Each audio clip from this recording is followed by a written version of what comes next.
bagaje de celebraciones que Dios entregó a su Israel, a su Quejilá, a su eclesía, que educan, anuncian y aclaran acerca de los planes que Él tiene para momentos específicos. O sea, hechos que marcan la historia y a la vez van guiando a su pueblo.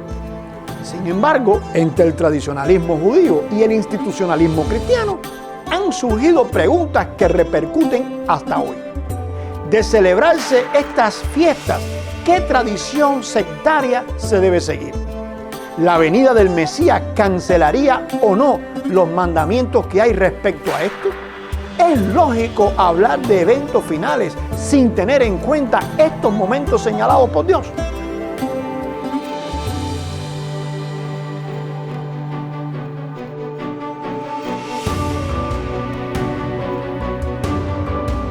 Uno de los grandes dilemas que ha tenido el cristianismo es tratar de entender la Biblia a partir del contexto del que lee y no a partir del contexto del que escribió. Este es un texto con una verdad que hace reflexionar mucho. ¿Cómo es posible pensar que hay que tener fe sin entender la Escritura, sin conocer la Escritura, si la fe viene a partir de lo que tú conoces de Dios? Realmente la Biblia es un texto complejo. ¿Cuántas diferentes interpretaciones acerca de un mismo texto? El contexto cultural en que se escribe un texto va a definir gramaticalmente a dónde apunta la palabra. Comúnmente oímos decir que un texto fuera de contexto se convierte en un pretexto, pero ¿realmente se conoce el contexto bíblico? Hola, yo soy Liber Aguiar y hoy te quiero hablar de los Moadim. Nos encontramos en el segundo episodio de esta temporada acerca de los Moadim, que son tiempos fijados por Dios para llamar a su pueblo y tener un encuentro especial con Él. Como hemos visto, estos Moadim fueron el propósito divino para, entre otras cosas, crear el sol, la luna y las estrellas. A la luz de esto, salta una pregunta. ¿Por qué Dios creaba estas citas para su pueblo? En primer lugar, porque anunciarían los propósitos con su creación. En segundo, porque los Moadim son parte de todo un programa educativo nacido en Dios para encaminar a su pueblo. Y esto incluía un equilibrio en el diario vivir a través del día y la noche, pero también para enseñar a diferenciar entre las tinieblas y la luz. En tercer lugar, porque describen sucesos puntuales de la intervención de Dios en la historia humana.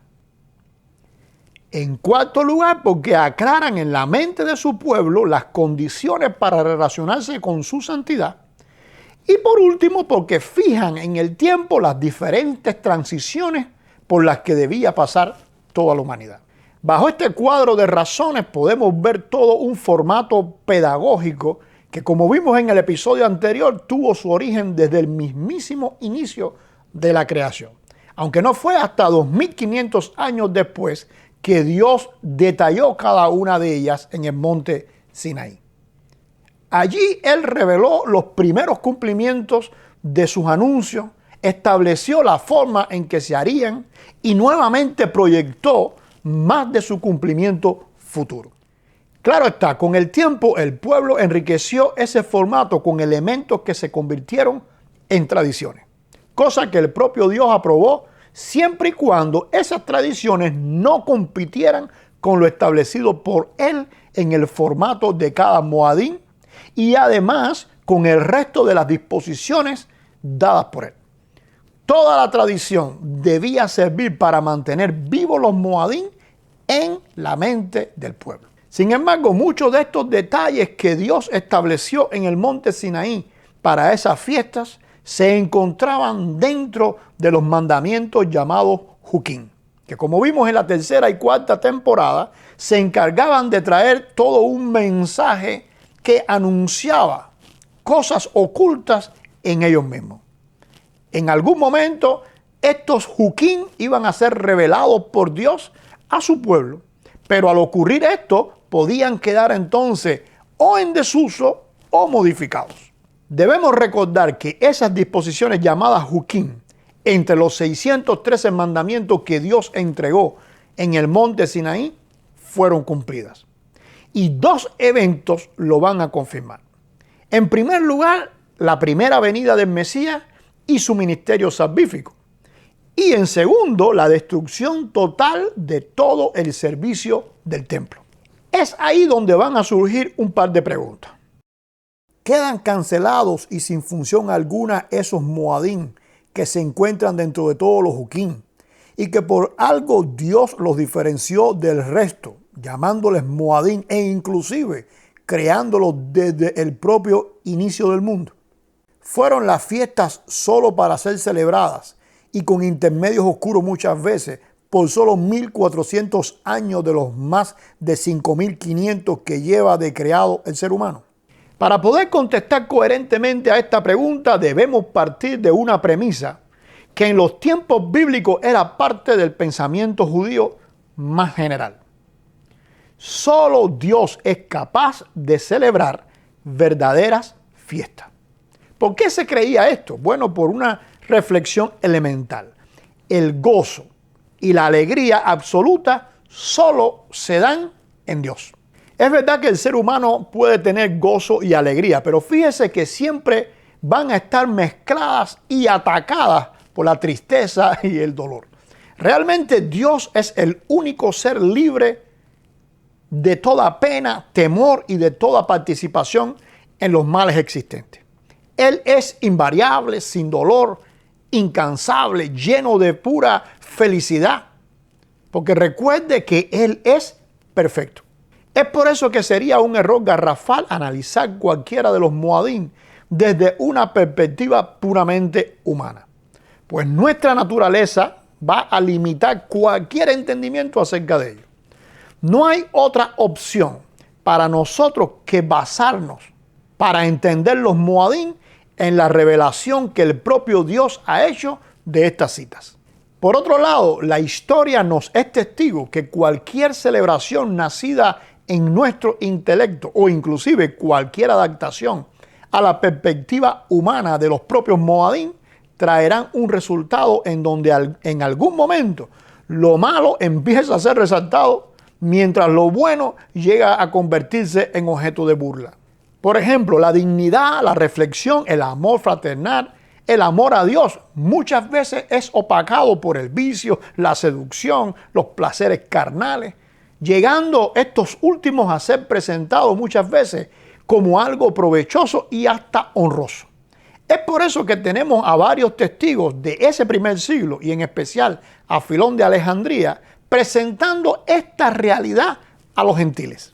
Él quería establecer una diferencia entre las celebraciones traídas por el acervo humano y las creadas por Dios desde la creación misma.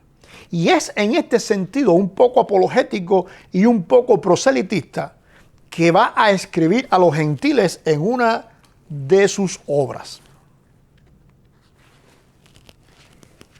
Es imposible celebrar una fiesta para el Señor donde la santidad y la piedad sean medidas por el limitado corazón humano y no por la mirada precisa del Señor. Toda fiesta que se celebra creada por Dios debe comenzar a celebrarse en el corazón. Debe nacer en el amor a estar con Dios y a entender su voluntad para seguirla. ¿De qué vale, por ejemplo, vestir una ropa blanca con el corazón estando manchado por el pecado? Quien actúa así, en realidad no cree en Dios, porque es imposible creer en Él y pensar que como ser humano solo puede mirar lo de fuera y no lo de dentro, lo del corazón. De igual forma, Pablo en su primera carta a los Corintios, cuando les instruye acerca de cómo debían celebrar uno de los moadín, les dice: limpiaos pues de la vieja levadura para que seáis nueva masa, sin levadura como sois, porque nuestra Pascua, que es Cristo, ya fue sacrificada por nosotros. Y no como Filón, que da su opinión, sino como apóstol va a establecer: por tanto, celebremos la fiesta, no con la vieja levadura ni con la levadura de malicia y de maldad, sino con panes sin levadura de sinceridad y de verdad. Os he escrito por carta que no os juntéis. ¿En dónde se van a juntar? Bueno, en esta celebración de la Pascua. Con los fornicarios, y no en forma absoluta con todos los fornicarios de este mundo, o con los ávaros, o con los ladrones, o con los idólatras, pues en tal caso os sería necesario salir del mundo. Más bien os escribí que no se junten con ninguno que llamándose hermano fuere fornicario, o avaro, o idólatra, o maldiciente, o borracho, o ladrón. Con el tal ni siquiera comparta alguna comida. Y según el contexto que está hablando, pues ninguna comida de las que pertenecían a las formas tradicionales en que se celebraban estos Moadim, en especial la Pascua.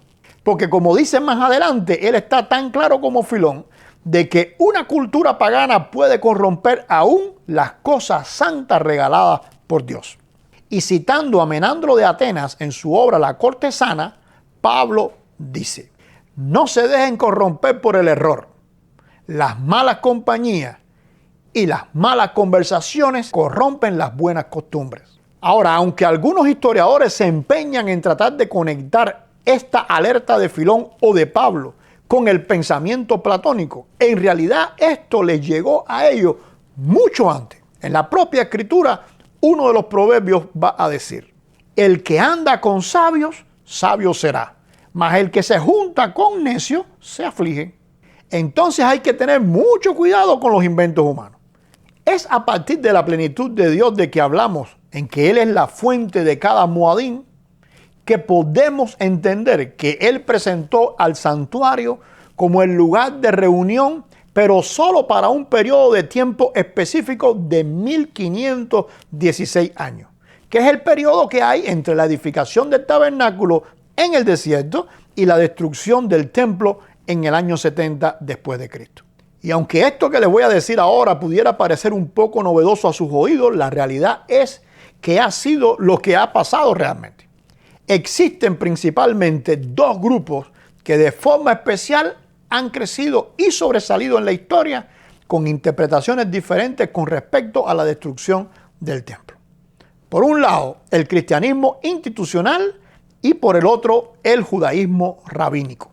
El primero, en sus versiones católica, ortodoxa y todos los que surgieron con la reforma, de manera general consideran que simplemente los Moadim van a ser cosas del pasado y que tuvieron su fin el día que Jesús murió en la cruz. El segundo grupo, por su parte, se aventuró a innovar todo un sistema de tradiciones que sustituyera la función que ocupaba el templo para los Moadim. Ahora, ya hemos visto que el hombre está incapacitado para convertirse en fuente de los Moadim.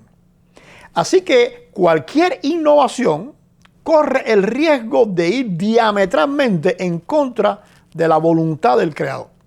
Más cuando estas innovaciones, a través de las tradiciones, son convertidas en una nueva ley que en realidad no ha sido proclamada en ningún momento de la historia por Dios.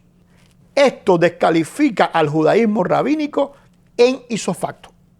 Sin embargo, también es arbitrario eliminar algo que Dios ha establecido claramente como estatuto perpetuo, o por lo menos mientras el cielo y la tierra existan. Y por otro lado, porque esa perpetuidad Dios la asegura no a través de una letra muerta, sino por grabar su propósito en la mente y en el corazón de su pueblo. Entonces, ¿qué debía pasar una vez el templo desapareciera? ¿Cómo se debe aprovechar el regalo hecho por Dios de los Moadim? Bueno, para los que no creen en Jesús, existe un problema que simplemente no tiene solución. Es como una especie de callejón sin salida a la que el Señor les ha ido guiando, por amor de Él hacia ellos. Les ha llevado por este sendero para que puedan abrir los ojos y clamar: bendito el que viene en el nombre del Señor. Es esto lo que debían haber hecho en vez de ponerse a inventar una liturgia que nadie les autorizó a hacerlo. Sin embargo, para los que recibieron al Mesías, la respuesta a estas dos preguntas es más sencilla y tiene otra connotación. Él es la presencia misma de Dios que sustituye al templo. Por eso un día, estando Jesús allí juzgando el mal uso que estaban haciendo de aquel lugar, que era para celebrar las santas convocaciones del Padre, y ellos lo habían convertido en una especie de mercado turístico, Él les va a decir: destruid este templo y en 3 días lo levantaré.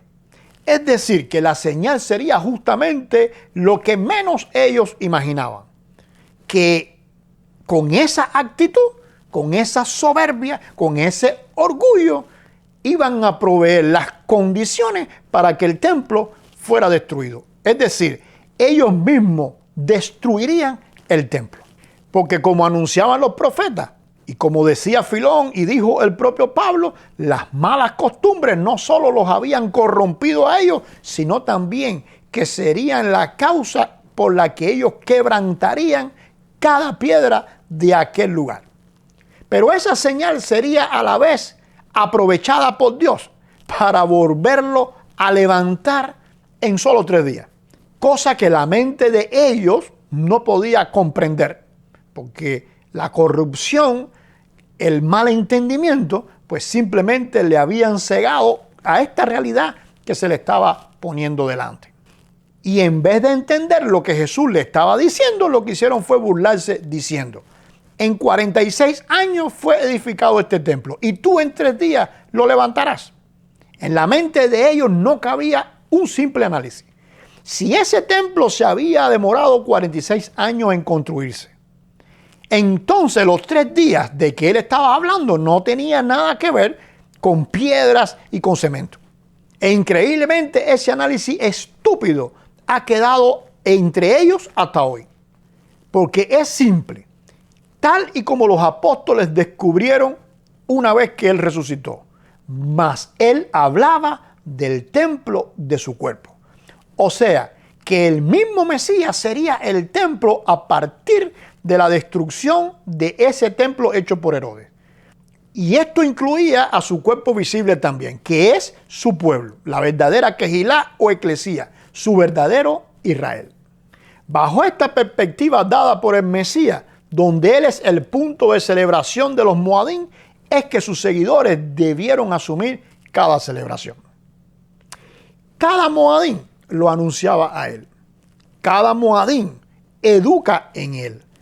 Cada Moadín descubre ante el ser humano los propósitos divinos que son puestos en práctica por él. Y cada Moadín anuncia el retorno de él. Todo concuerda en él. Cuando esto se descubre, no queda más que sumarse a Pablo en una de sus alabanzas a la deidad del Mesías, cuando dijo: porque de él y por él y para él son todas las cosas. Es verdad que una parte de la Quejilá visible no solo aportó para la destrucción del templo de Jerusalén y luego se inventó su propia actualización de los Moadín, y que la otra parte, esa eclesía visible, borró de su credo toda referencia a los Moadín y se inventó un nuevo concepto de celebraciones a la luz del acervo pagano de su tiempo. Sino que ambas partes, ya como un solo pueblo rebelde, que es en sí mismo, estaba contribuyendo a eso mismo. La eliminación de los correctos Moadín y de su actualización en el Mesías.